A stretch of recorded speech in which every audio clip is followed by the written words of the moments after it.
Manchester United boss Erik Ten Hag has spoken out ahead of the new season. Related articles. Manchester United boss Erik Ten Hag has broken his silence on the confrontation talks he held with INEOS over the summer. And the Dutchman has also explained why he axed Benni McCarthy from his coaching set-up.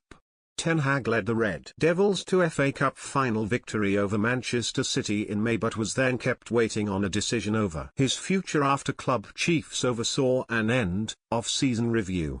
He was eventually told he would given the opportunity to manage United once again throughout the 2024-25 campaign following a holiday in Ibiza.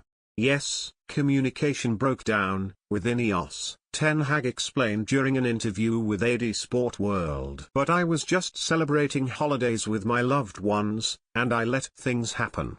I have no influence on that. Of course, that is a strange state of affairs. But it's not like I panicked. It's a decision that was out of my hands. I just waited it out. At that moment you just think in two scenarios, either we continue or not. It's that simple, and I'm level-headed enough to look at it that way. They didn't say we still want to continue, but we want to continue. The argument they gave was, in short, we have looked at everything and compared everything, but we think we already have the best manager in-house. Then I said, then we have to discuss a number of things about how we will interact with each other and work together.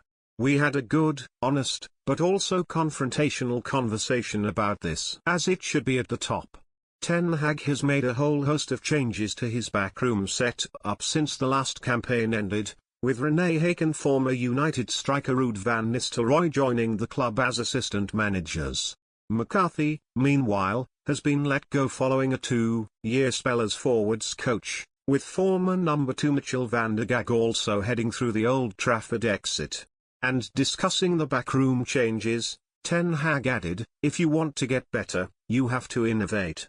Yes, we have looked closely at that, changing the staff. But when it comes to Mitchell van der Gaag, for example, with whom I have worked fantastically, things were a little different. He wanted to become a head coach again.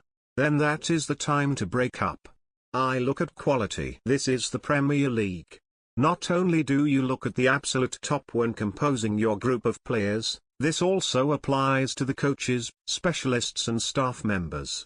In almost the entire English top management you see that managers surround themselves with international top people, often people with whom they have a relationship of trust or who they already know. It was no different at Liverpool under Jurgen Klopp and now under Arne Slot. But you see it everywhere. At Manchester City, at Arsenal, at Spurs, at Aston Villa. Spaniards, Germans, Dutch, Australians, you name it. I started looking for people who I know are good. Loyalty is also a thing. Ruud van Nistelrooy, a fantastic, experienced coach with United DNA. We have a talented British coach in Darren Fletcher. Rene was someone with the same profile as Mitchell had, a very good and experienced, analytically strong field coach.